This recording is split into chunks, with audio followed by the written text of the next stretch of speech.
프로이트는 도스토옙스키 작품보다 그의 작품을 더 좋아한다고 말했다.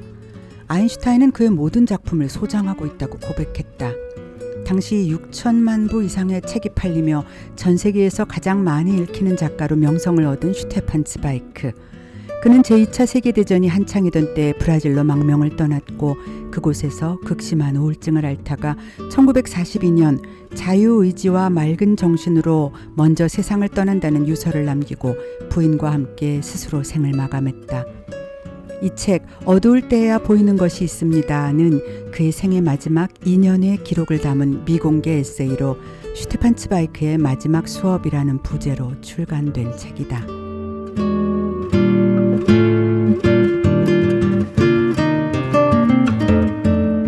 츠바이크의 세계는 두 차례 세계대전을 겪으면서 철저히 파괴되었습니다. 고향과 친구들을 잃었고 언어마저 잃게 되었습니다. 비참한 현실 앞에서 큰 좌절을 겪다가 그가 스스로 생을 마감한 뒤 수십 년이 흐른 이후에 완전히 잊혔던 그의 글 9편이 세상에 공개되었습니다. 사람들은 츠바이크의 글 중 가장 아름답고 감동적인 글이다 라고 할 수 있는 이 작품들의 놀라움과 깊은 감동을 느꼈습니다. 끔찍한 폭력이 벌어지는 암담한 현실과 극도로 피폐해진 정신적 고통 속에서도 그의 글들은 마치 스스로 빛을 발하듯 밝고 따뜻했으며 사람들의 마음을 움직였습니다. 죽는 날까지 인간에 대한 희망을 놓지 않았던 그가 역사상 가장 어두운 시절에 쓴 희망의 기록인 이 책 어두울 때에야 보이는 것들이 있습니다에는 그의 가장 따뜻하고 지혜로운 일상적 면모가 고스란히 담겨 있습니다. 지독한 절망을 견디며 남긴 츠바이크의 글은 놀랍게도 더없이 따뜻한 일상의 이야기였습니다.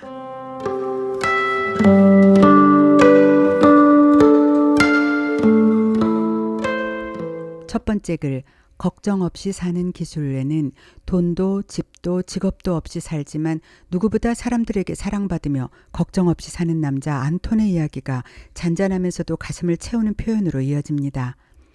세상에서 가장 강력한 도구인 돈을 주체적으로 피하는 기술, 그리고 단 한 명의 적도 만들지 않고 사람들과 어울려 사는 기술. 매우 어려운 이 두 가지 기술을 내게 보여준 사람이 있다. 나는 이 귀한 기술을 습득하려 노력했지만 고백하자면 두 가지 모두 성공하지 못했다. 우연히 산책길에서 만난 안톤은 돈도 집도 직업도 없지만 마을 사람 모두에게 존경받으며 자유롭게 살아가는 남자입니다. 안톤은 정말로 직업이 없었고 실제로 온종일 산책했다. 매일 아침 밖으로 나가 도시 이곳저곳을 한가롭게 거닐었지만 사람이 이마 아래에 가질 수 있는 가장 주의 깊고 현명한 눈으로 주위를 살폈다. 그는 모든 것을 관찰했고 모든 것을 알아차렸다. 그는 마차를 멈춰 세우고 말의 굴레가 잘못 씌워졌다고 지적했다. 올바른 지적이었으므로 마부는 웃으며 안톤에게 굴레를 고치게 했다. 그 다음은 어느 울타리를 지나며 주인을 불러 썩은 기둥을 새로 칠해야 한다고 경고했고 주인은 그 일을 안톤에게 맡겼다. 안톤이 돈 욕심에서가 아니라 다른 사람을 위한 정직한 마음으로 잘못된 부분을 지적한다는 걸 모두가 알기에 사람들은 그가 제안하는 것을 무엇이든 기꺼이 받아들였다. 나는 여러 상점에서 그가 일을 돕는 장면을 수없이 보았다. 어떨 땐 신발 수선점에 앉아 신발을 고쳤고 축제에서 임시 웨이터로 일하기도 했고 아이들을 데리고 산책도 했다. 또 한 번은 시골 시장에서 여자들 틈에 끼어 사과를 팔았다. 물론 모든 것을 할 수 있고 모두에게 필요한 그런 부지런한 일꾼은 아주 많다. 그러나 안톤의 특별하고 독특한 점은 여러 시간 힘들게 일하고도 그날 하루 필요한 것보다 많은 보수는 완강히 거부했고 필요한 게 없는 날에는 돈을 아예 받지 않았다. 그리고 곧 나는 깨달았다. 면도도 잘 안 하고 후줄근해 보이는 이 말라깽이 청년은 자신을 위해 철저히 반자본주의적인 새로운 시스템을 발명했다. 그는 사람들의 인성을 믿었다.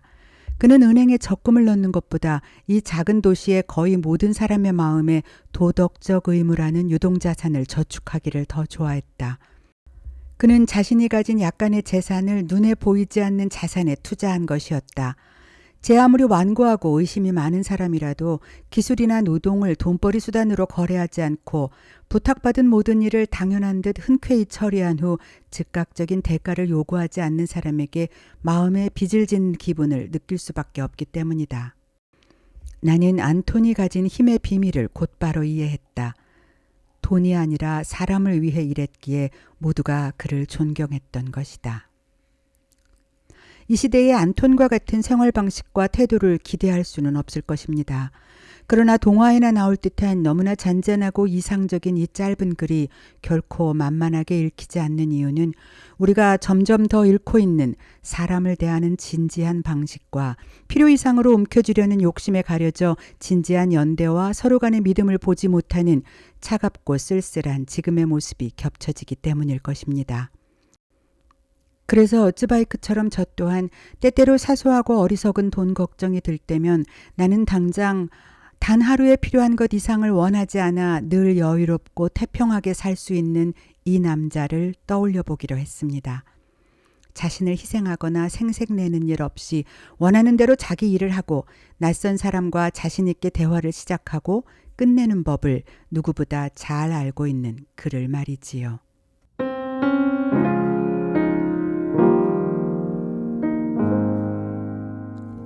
필요한 건 오직 용기뿐이라는 글에서는 영혼에 상처 입은 이에게 위로의 말을 건네는 방법을 이야기합니다.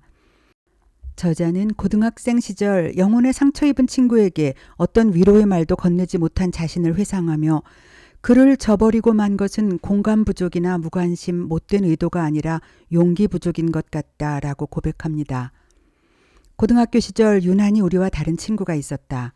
그는 어마어마한 부자에다가 공부를 잘했고 친절하고 겸손했다. 우리는 그가 똑똑한 머리로 분명 고위공직자가 되어 빛나는 경력을 쌓으리라 믿어 의심치 않았다. 그럼에도 그는 거만함이라고는 찾아보기 어려운 다정한 친구였고 우리는 모두 그를 좋아했다. 그러던 어느 날 그 친구가 학교에 나오지 않았다.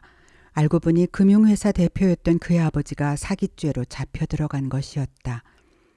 얼마간 시간이 흐른 뒤 그가 다시 학교에 왔을 때 우리는 그에게 어떤 말도 눈빛도 건네지 못했다. 물론 그도 우리에게 눈길도 주지 않았다. 그는 자리에 앉아 책만 멍하니 바라보았다. 쉬는 시간이 되면 복도로 나가 창문 밖을 노려보았다. 거기 무슨 신기한 일이라도 벌어지듯이. 하지만 우리는 이 가련한 친구가 우리와 눈을 마주치지 않기 위해 그렇게 하는 것이고 사실은 몹시 외롭다는 사실을 잘 알고 있었다. 그는 분명 우리가 다정하게 다가와 주기를 바랐을 터다. 하지만 그의 자존심을 상하게 하지 않으면서 다가갈 방법을 잘 몰랐던 우리는 서로 눈치만 보며 주저했다. 누구도 먼저 나설 용기를 내지 못했다. 우리는 모두 죄책감을 느꼈고 상황을 바로잡을 방법을 궁리하기 시작했다. 하지만 너무 늦었다. 그는 우리에게 기회를 주지 않았다. 다음 날 그의 자리는 다시 비었다. 우리는 이후로 그를 다시는 보지 못했다. 그 중요한 순간에 그를 저버리고 만 것은 공감 부족이나 무관심, 못된 의도가 아니었다. 가장 필요할 때 올바른 말을 못하게 막는 것은 많은 경우 용기 부족인 것 같다. 자신의 어린 시절 후회되는 하나의 사건을 담담하게 말하며 츠바이크는 이렇게 우리에게 말해줍니다.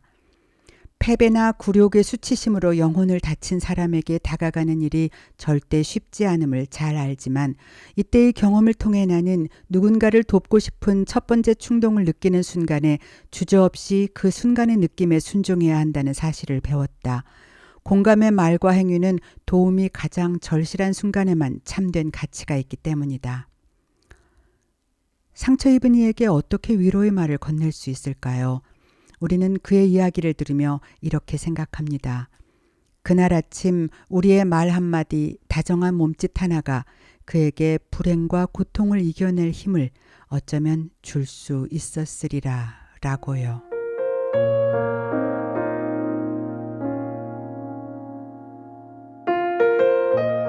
센강의 낚시꾼 편에서는 그가 오래전 프랑스 혁명사를 읽다가 도저히 믿기지 않는 아주 사소한 일화를 하나 발견했다는 말로 이야기를 시작합니다. 마침내 루이 16세가 처형되는 극적인 날이 왔다. 이른 아침 둔탁한 북소리와 함께 콩코르드 광장으로 가는 왕의 마지막 여정이 시작되었다. 광장에는 안달하는 군중들 위로 단두대가 우뚝 솟아 있었다. 마침내 형이 집행되자 군중들은 일제히 열광하며 환호성을 질렀다. 금세기 최대 사건이 그렇게 마무리되었다. 그러나 역사적으로 잊을 수 없는 그 순간에 콩코르드 광장과 단두대에서 엎어지면 코 닿을 곳에 있는 센강에서 수많은 낚시꾼들이 여느 때와 마찬가지로 낚시를 하고 있었다. 그들은 이 대단한 광경에 등을 돌리고 서서 강물에 떠있는 코르크찌만 노려보았다. 국가 최대의 역사적 사건이 일어났음을 알리는 군중의 환호에도 그들은 고개조차 돌리지 않았다. 그리고 그 일화를 읽은 후 츠바이크는 생각합니다. 내 안에서 거부감이 일었다. 역사적 순간에 그런 이기적인 무관심이라니 말도 안 되었다. 내가 상상했던 그날의 파리는 대략 이런 모습이었다. 주인 없는 가게, 아무도 없는 작업장, 텅 빈 선술집, 왕의 마지막을 보려고 달려가는 군중, 각자의 정치적 견해에 따라 열광하거나 절망하며 단두대를 바라보는 사람들. 당시 콩코르드 광장에서 벌어진 대사건 대신 낚시 같은 사소하고 전혀 긴급하지 않은 일에 관심을 쏟았던 사람이 단 한 명이라도 있었다는 것이 내게는 터무니없어 보였다. 우리는 사실 오늘날에도 프랑스 혁명이나 종교개혁 못지않게 극적인 시대에 살고 있습니다. 그러나 생각해보면 대다수의 사람들은 역사가 아니라 언제나 오직 자신의 삶을 살아갑니다. 평범하지 않은 사건들이 사방에서 벌어지더라도 일상생활은 평범하게 계속 이어지고 있지요. 저자는 어쩔 수 없는 사건 앞에서도 일상을 살아가야 하는 이들을 위해 이렇게 말합니다. 그러므로 역사적 시대의 모든 낭만적 상상을 진실에 맞게 지으면 역사적 사건이 벌어지는 바로 그 시대를 사는 사람들은 사건을 경험하고 그에 참여하기보다 오히려 그것을 잊으려 애쓴다고 고백할 수밖에 없다. 이는 우리 모두에게 언뜻 부끄러운 고백처럼 보인다. 자기 시대에 진정으로 관심을 두고 참여하고 동시대 사람들의 공포와 괴로움에 진심으로 공감하는 능력을 대다수 사람들이 거부하는 것처럼 보이기 때문이다. 그러나 이는 부당한 비난이다. 사람들 대부분은 평범하지 않은 모든 사건에 관심을 둘 의향이 매우 강하고 그것에 몰두하고 참여하려는 의지가 있으며 심지어 그것을 소망한다. 그러나 동시에 우리는 모두 더 강한 자연법칙의 지배를 받는다. 이 자연법칙은 우리의 참여의지와 공감 능력을 현명하면서도 경제적으로 제한한다. 이어서 그는 비극이 그려지면 그것에 몰두하는 능력이 오히려 감소한다고 말합니다. 오늘날 우리는 이 숙명적 비유를 체감하고 있다. 세계의 비극이 길어질수록 장면은 점점 더 끔찍해지고 사건이 자극적일수록 그것을 진심으로 연민하는 능력이 더욱 줄어든다. 우리가 주변에서 일어나는 끔찍한 전쟁이나 학살 등에 지속적으로 신경 쓰고 공감을 이어나가지 못하는 것은 우리가 비인간적이어서가 아니라 작은 심장 하나를 가진 인간이기 때문이다. 우리의 심장은 너무 작아서 일정량 이상의 불행을 감당하지 못한다. 세계의 재앙이 길어질수록 고통과 연민 사이의 비례관계는 점점 깨졌다. 라고 저자는 쓰고 있습니다. 그가 2차례의 세계대전으로 피폐해진 스스로를 괴로워한 것도 그로 인해 결국은 스스로를 죽음으로 내몰 만큼 극단적인 상황이 된 것도 이런 비극의 임계점에 대한 생각과 연관이 있었을 것입니다. 그러나 이런 좌절과 괴로움 속에 비극의 시대를 살아가면서도 츠바이크는 가장 잔혹한 시절에도 일상은 계속되고 있다는 역설적인 진실을 말합니다. 그리고 오히려 우리에게 계속 살아가라고 어두운 시절에도 일상을 잃지 말고 서로에게 인간을 인간이게끔 만들어주는 온기를 나눠주라고 알려줍니다. 어쩌면 너무 사소해 보일 수도 있는 일상이지만 그것이 누군가에게는 위로가 되고 누군가에게는 새로운 희망이 될 수 있기 때문입니다. 평범하게 흘러가는 매일매일을 다시 바라보고 그 안에서 따뜻함과 위로를 찾아내서 지친 우리에게 낮은 목소리로 이야기해주는 어쩌면 너무 사소해서 흘려 지나칠 수도 있는 이야기지만 진심과 공감을 모아 알려주는 츠바이크의 이 마지막 수업, 마지막 작품은 진정으로 어두울 때에야 보이는 것들이 무엇인지 우리로 하여금 곰곰이 생각하게 합니다. 누구보다 자신과 주변을 사랑했고 빛나는 문장으로 많은 사람들에게 위로와 희망의 메시지를 주었던 따뜻하고 위대한 작가 슈테판 츠바이크의 이 말로 영상 마무리합니다. 자연의 의지는 연속성이다. 자연은 어떤 중단도 용납하지 않는다. 자연은 사람들 일부가 무참히 파괴되더라도 나머지 사람들은 끈기 있게 인내하며 일상생활을 이어나가길 요구한다. 그리고 무너져가는 세계의 폐허를 계속 노려보는 대신 더 나은 새로운 세계를 건설하려고 노력할 때 비로소 우리는 거부할 수 없는 자연의 명령에 순종하게 될